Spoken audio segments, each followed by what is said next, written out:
Hey everyone, this is मियास्मा Khan. Hope you all are doing great. और आज की इस वीडियो में मैं आप लोगों के साथ एक खूबसूरत सा क्रिश्चियन ब्राइड्स के लिए वाइट रिचुअल पे मेकअप ट्यूटोरियल शेयर करने वाली हूँ। डिटेल में आप लोगों को बताऊंगी कि हम क्या क्या प्रोडक्ट्स यूज़ कर रहे हैं, क्या कर रहे हैं, फुल लुक भी आपको दिखाऊंगी। तो होप सो कि ये वीडियो आप लोगों के लिए बहुत इन्फॉर्मेटिव रहने वाला है। एंड ज़रूरी नहीं है कि क्रिश्चियन ब्राइड्स ही कर सकती हैं इस मेकअप को, कोई भी इस लुक को अचीव कर सकता है किसी भी लाइट कलर के ड्रेस पे। चलिए जी फटाफट से वीडियो को स्टार्ट करते हैं। जैसा कि आप लोगों को बताया कि हम स्मोकी मेकअप करने वाले हैं, तो जब भी आपने कोई डार्क कलर्स के साथ मेकअप करना होता है या डार्क कलर्स की आई शेडो आपने अप्लाई करनी होती है, तो कोशिश किया करें कि पहले आप आई मेकअप कर लें, उसके बाद आप जो है ना वो अपना बेस का पार्ट कंप्लीट करोगे एंड देन हम लास्ट पे लिपस्टिक अप्लाई करेंगे।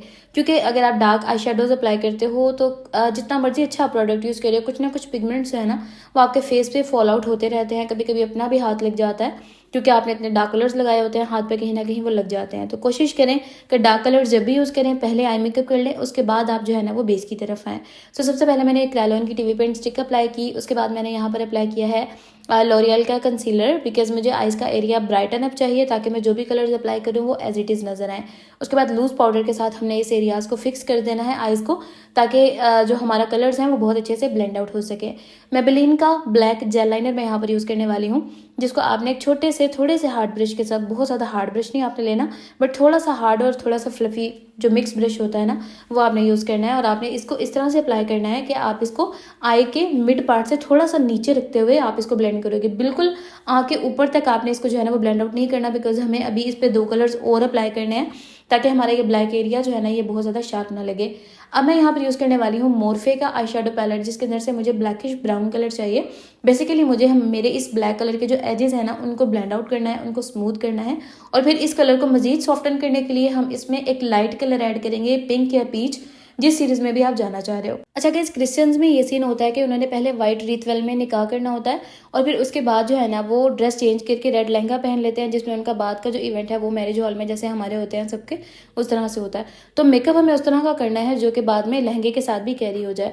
तो अब मैंने जो इनको मेकअप किया है वो है स्मोकी मेकअप। अब इसी मेकअप के ऊपर जो है ना वो बाद में जब इन्होंने लहंगा चेंज करना होगा तो इसमें ग्लिटर ऐड करेंगे थोड़ा सा और लिपस्टिक को थोड़ा सा डार्क कर लेंगे, तो यही मेकअप जो है ना वो आपका लहंगे पे भी इजीली चल जाएगा। तो ये सीन होता है कि आपने मेकअप को इस तरह से करना है कि आप उसको इजीली दूसरे मेकअप में भी इजीली कन्वर्ट कर सको। ऐसा नहीं है कि वो मेकअप जो है वो फिक्स हो जाए और बाद में आप उसको चेंज ना कर पाओ। मोरफे की आई शेडो पैलेट में से मैंने ऑरेंजिश पीच कलर लिया और आउटर एजेस को बहुत अच्छे से ब्लेंड किया और आप देख सकते हो कि ब्लेंडिंग कितनी मजे की हुई है। मतलब कहीं पर भी आपको नजर नहीं आ रहा होगा कि कौन सा कलर कहाँ से स्टार्ट हुआ कहाँ पे खत्म हो गया, और यही हाथ की सफाई है। अच्छा, उसके बाद मैंने एक ग्लिटर लाइनर लिया जो कि मैंने टीमू से ऑर्डर किया था। आप डायरेक्ट जो है ना वो सीलर और लूज ग्लिटर्स के साथ भी इसको बना सकते हो। तो मैंने इसको जो है ना वो ऊपर अपने जो ब्रोबन एरिया है वहाँ पर अप्लाई किया। उसके बाद सेम पैलेट में से मैंने डल गोल्ड वेलवेट शेड लिया और उसको हम अप्लाई करेंगे हमारे इनर कॉर्नर्स पर। आइज पर हमें बिल्कुल भी कोई ग्लिटर का इफेक्ट नहीं देना, बिकॉज ग्लिटर जो है ना वो बाद में जब इनका निकाह के बाद इवेंट स्टार्ट होगा, जब इन्होंने लहंगा चेंज करना है, तब वो खुद ही इसके ऊपर जो है ना वो गोल्डन ग्लिटर ऐड कर लेंगे। अच्छा, आई मेकअप हमारा यहाँ पर तकरीबन डन हो गया, जस्ट फिनिशिंग रह गई है, वो हम लास्ट पे करेंगे। अब आपने वाइप्स ले लेना है और उस पर आपने थोड़ा सा माइसीलर वाटर डाल लेना है और आइज को नीचे से सारा क्लीन कर लेंगे ताकि जो भी बेस वगैरह जो अप्लाई हो गई थी या कोई पार्टिकल्स अगर आपके फेस पे गिरे थे वो अच्छे से नीट हो जाए। अब हमें यहाँ पर करना है स्किन प्रेप, जिसके लिए मैं यूज़ कर रही हूँ यहाँ पर एम्ब्रोलिस की लेट क्रीम, जो कि रिच मॉइस्चराइजर है। मतलब अगर आप एक्सट्रीमली ड्राई स्किन पे काम कर रहे हो ना, मतलब जितना मर्जी अच्छा फाउंडेशन या कुछ भी आप अप्लाई कर लो, स्किन कटी पटी ही रहती है। ऐसी स्किन के लिए एम्ब्रोलिस की लेट क्रीम जो है ना वो बेस्ट है। मतलब विंटर्स में ना हर दूसरे बंदे पे ये वाला मॉइस्चराइजर बहुत अच्छे से सेट हो जाता है। उसके बाद मैं फेस को अच्छे से जो है ना वो हाइड्रेटिंग मिस्ट के साथ हाइड्रेट करूँगी, जो कि मैं यूज़ कर रही हूँ पिक्जी का। और इसको लगाने के बाद आपको तकरीबन 5 मिनट स्टे देना है और फिर आपको बाद में प्राइमर अप्लाई करना है। सो प्राइमर मैं यहाँ पर यूज़ कर रही हूँ शी ग्लैम का, बहुत ही ज़बरदस्त हाइड्रेटिंग प्राइमर है ये। जैसे कि आप देख सकते हो कि मेरे मॉडल की स्किन पर ऐसा कोई एक्ने मार्क या कोई ओपन पोर्स वगैरह का इशू नहीं है, तो ये वाला प्राइमर जो है ना ये बहुत अच्छा सूट कर गया था स्किन पे। कलर करेक्शन करने के लिए मैं यूज़ करने वाली हूँ यहाँ पर pro colour corrector orange colour में। अच्छा, ये ओरिजिनल वाला करेक्टर है, इसमें आपको बहुत सारे डूप्स भी मार्केट में मिल रहे हैं, मतलब 300-400 रुपये में पूरा का पूरा पैक मिल रहा है जिसमें तीनों कलर्स हैं। तो वो ओरिजिनल नहीं है, उसका पिगमेंट भी आपको इतना अच्छा नहीं मिलेगा। ये ओरिजिनल वाला करेक्टर है और इसका लिंक आपको डिस्क्रिप्शन बॉक्स में मिल जाएगा। तो मैंने इसको आइज के नीचे, अपने लिप के साइड्स पे और अपने नोज के साइड्स पर अप्लाई किया था, और जो ब्रश मेरा प्रोडक्ट पे रह गया था उसको मैंने थोड़ा थोड़ा सा नोज पे, चीक्स पर, फोरहेड पे भी अप्लाई कर दिया था। जैसा कि आप देख सकते हो कि यहाँ पर पिगमेंटेशन आपको 2-3 जगह पर नजर आ रही होगी, तो उसको भी हाइड करना जरूरी है। अच्छा, कि जरूरी नहीं है कि हर स्किन के ऊपर ऑरेंज करेक्टर ही लगे। इसमें भी बहुत सारे शेड्स हैं, जैसे कि पीच कलर भी है, येलो कलर भी है, लाइट पीच भी है, डार्क पीच भी है, डार्क ऑरेंज है, मतलब बहुत सारे शेड्स हैं इसके अंदर। तो डिपेंड करता है कि आप किस टाइप की स्किन पे काम कर रहे हो। किसी पर बहुत ज़्यादा डार्क सर्कल्स होते हैं, कुछ स्किन के ऊपर जो है ना वो बहुत लाइट से सर्कल्स होते हैं, कुछ पे जो है वो रेड कलर के एक्ने मार्क्स होते हैं। तो उस हिसाब से आपने स्किन को जो है ना वो ट्रीट करना होता है। चलिए जी, फाउंडेशन की तरफ चलते हैं। शार्लेट टिलबरी की एयर ब्रश फ्लॉलेस फाउंडेशन मैं यहाँ पर यूज़ कर रही हूँ, डार्क शेड है इसका, और इसको हम अप्लाई करेंगे काबू की ब्रश के साथ, और जो कि मेरे पास है colour studio, I think so इस कंपनी का ये ब्रश है। बहुत अच्छी इसके साथ जो है वो एप्लीकेशन हो जाती है।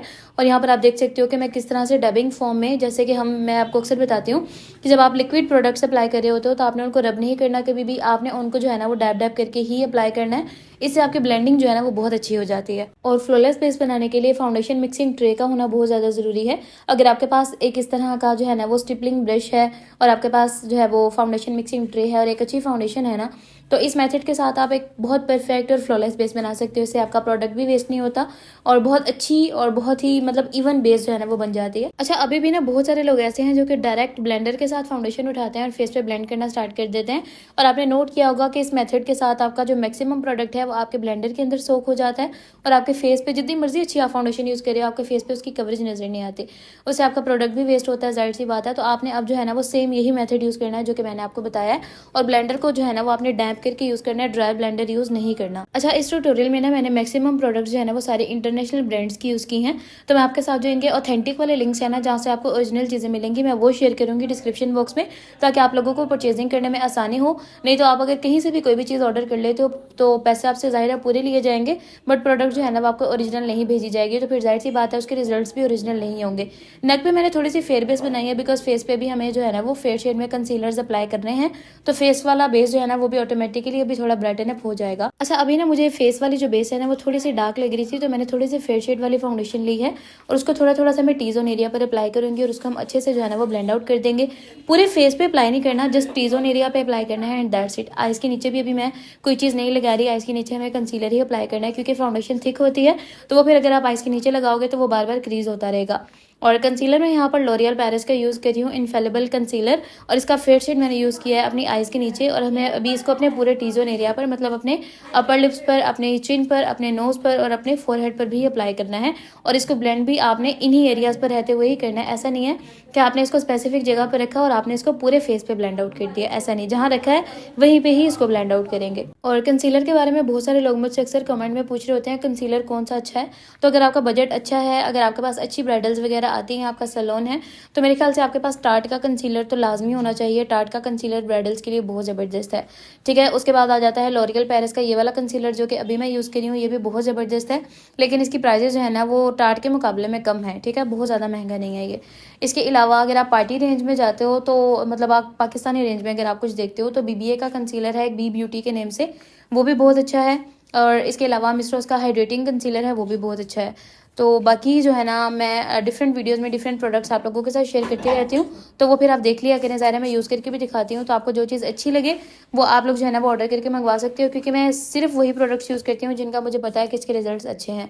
उसके बाद जी फोक्लियोर का लिक्विड ब्लश मैं यहाँ पर यूज़ कर रही हूँ, चीक्स पे, नोज़ पे, चिन पे मैंने जो है ना वो डॉटेड फॉर्म में इसको अप्लाई किया है, हार्ट शेप बनाई है, कोई भी शेप आप इसको दे सकते हो। और उसके बाद आपने ब्लेंडर की बैक साइड से ही इसको ब्लेंड आउट कर लेना है। अच्छा, अभी यहाँ पर बेस को ना बिल्कुल फिक्स करने के लिए और बेस को लॉन्ग लास्टिंग बनाने के लिए मैं यहाँ पर फिक्सर यूज़ करने वाली हूँ, रेवोल्यूशन का सुपर फिक्स, और इसको मैंने ब्लेंडर पर अच्छे से स्प्रे किया।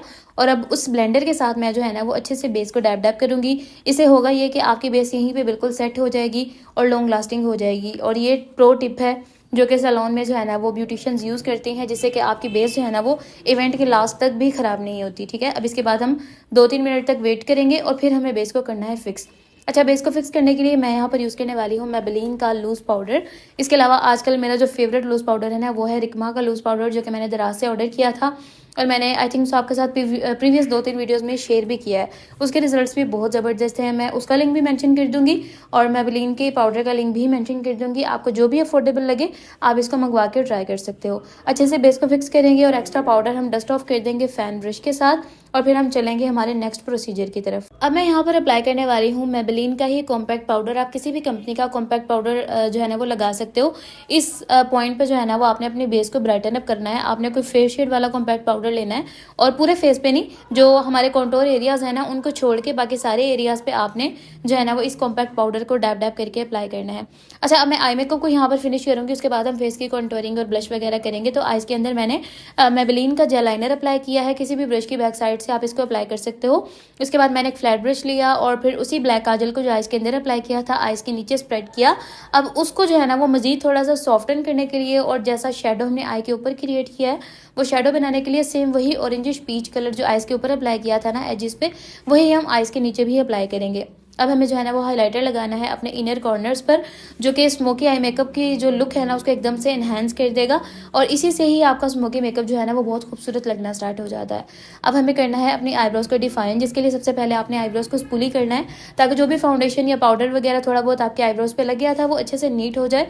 उसके बाद आपने लेना है आईब्रो पैलेट, आपका कोई भी फेवरेट आईब्रो पैलेट या पेंसिल, और आपने जितने भी स्पेसेस हैं आईब्रोज के उन्हें फिल करना है और आईब्रोज को प्रॉपर्ली आपने डिफाइन कर लेना है। अच्छा, मैंने ना पिछले 2-3 सालों में मसरत मिसबा का आईब्रो पैलेट इतना यूज़ किया है, मतलब मुझे बहुत पसंद है। वो उसके पिगमेंट बहुत अच्छे हैं, डस्ट ऑफ नहीं होता, वो लॉन्ग लास्टिंग भी है। बट अब ये है कि तकरीबन 6-7 महीने हो गए हैं कंटिन्यूसली वो आउट ऑफ स्टॉक जा रहा है, जिसकी वजह से मैं ना वो किसी को रिकमेंड कर पा रही हूँ ना वो अपने लिए ऑर्डर कर पा रही हूँ।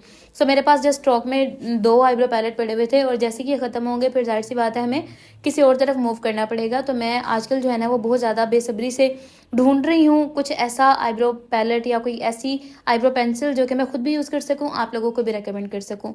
अच्छा, यहाँ पर अब हमें जो है ना वो बारीक सा आईलाइनर लगाना है, बारीक सा उसका विंग बनाना है हमें। तो मैंने काशिश का लिक्विड वाटरप्रूफ आईलाइनर यूज़ किया है। यहाँ पर आप जेल लाइनर भी यूज़ कर सकते हो, ठीक है। अगर आप किसी रिंकल डाइज पे काम कर रहे हो ना तो आपने कभी भी लिक्विड लाइनर्स नहीं अप्लाई करने, आपने जो है ना वो जेल लाइनर्स ही यूज़ करने हैं। उसके बाद आपने अपनी आईलैशेस को जो है ना वो आईलैश कर्लर के साथ कर्व देना है और फिर आपने अप्लाई करना है मस्कारा। तो फोक्लेवर का मस्कारा मैं यहाँ पर यूज़ कर रही हूँ, जिसकी ब्रिसल्स बहुत अच्छे हैं, बहुत अच्छे से आपकी आईलैशेस को एकदम से मतलब एक तो सेपरेट रखता है, आपकी लैशेस को बहुत अच्छा जो है ना वॉल्यूम भी देता है और दूसरा चिपकता नहीं है ये, जो कि इसका एक प्लस पॉइंट है। दैट्स वाई मैं इसको बहुत ज़्यादा यूज़ करती हूँ। और इसके अलावा मुझे मिस्टर उसका एक कैट मस्कारा है वो बहुत पसंद है। इसके अलावा मेबेलिन का एक कोलो SSL मस्कारा है वो भी बहुत ज़बरदस्त है। अच्छा, आईलैशेस मैं यहाँ पर अप्लाई कर रही हूँ। iloveeyelashes.com या .pk करके कुछ वेबसाइट थी जहाँ से मैंने इन आईलैशेस को जो है ना वो ऑर्डर किया था। 10 आईलैशेस का पेयर है, इसमें 20 लैशेस का पेयर भी था। मतलब बहुत सारे आर्टिकल्स, अनलिमिटेड आर्टिकल्स वहाँ पर अवेलेबल थे। तो मैंने बहुत सारे आईलैशेस के आर्टिकल्स वहाँ से ऑर्डर किए थे और सारे ही माशाल्लाह बहुत अच्छे आए हैं। सो लैशेस मैंने अप्लाई की। अब हमारा आई मेकअप जो है ना वो डन हो चुका है। अब हमें आना है फेस की तरफ। अच्छा, कॉन्टोरिंग के लिए आप ब्रोंजर भी यूज़ कर सकते हो, आप कॉन्टोर पैलेट भी यूज़ कर सकते हो। जैसे कि मैं अक्सर क्रिस्टीन के कॉन्टोर पैलेट्स यूज़ करती हूँ और आजकल मैं जो है ना वो 2-3 ब्रोंजर भी ऑर्डर किए हैं। अगर आपको बहुत लाइट से कॉन्टोरिंग की ज़रूरत है ना फेस पे तो फिर आप ब्रोंजर यूज़ कर सकते हो, और अगर आपको प्रॉपर ट्रांसफॉर्मेशन की ज़रूरत है फिर आपको कॉन्टोर पैलेट यूज़ करना पड़ेगा ऑब्वियसली, जैसे कि मैं क्रिस्टीन का कॉन्टोर पैलेट यूज़ करती हूँ। अब आते हैं ब्लशन की तरफ। सो यहाँ पर मेरे पास रेवोल्यूशन का ब्लश पैलेट है।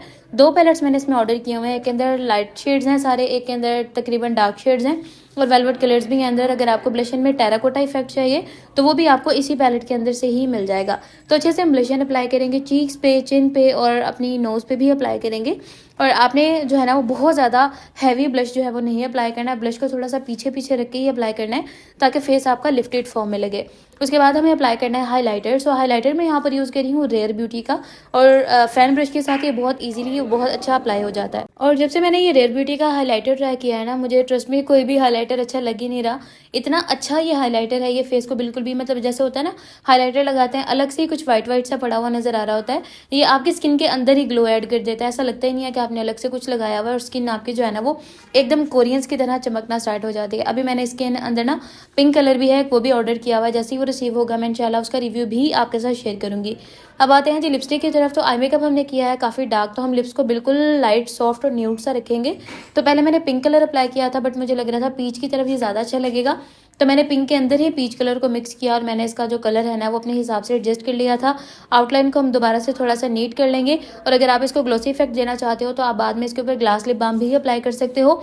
और लिप्स को थोड़ा ओम्ब्रे टच देने के लिए मैंने इसके अंदर जो है ना वो हल्का हल्का सा रेड कलर को टच किया है, बिल्कुल सेंटर में, ठीक है। और here is the final look. आप देख सकते हो कि मेकअप हमारा बिल्कुल डन हो गया है और माशाल्लाह बहुत खूबसूरत लग रही है हमारी मॉडल। तो वैसे भी माशाल्लाह खूबसूरत हैं, बट मेकअप करने के बाद जो है ना वो लुक और ज़्यादा इन्हेंस हो गया है।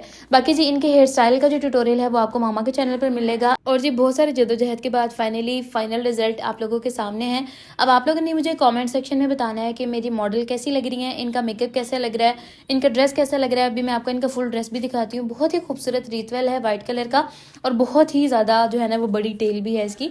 सो इन्होंने क्राउन लगवाया था और ये हेयर स्टाइल तो आपके सामने ही है। बाकी ट्यूटोरियल अगर आपको देखना है तो आपको हमारा इंस्टाग्राम पे पेज है पॉलर का, लैशेस ब्यूटी पॉलर के नाम से, उसको फॉलो करना है। और आपको जो है ना वो हमारा यूट्यूब चैनल है दूसरा लैशेस ब्यूटी पॉलर के नाम से, उसको भी फॉलो करना है, जहाँ पर आपको जो है ना वो इस हेयर स्टाइल का डिटेल्ड ट्यूटोरियल जो है ना वो मिल जाएगा।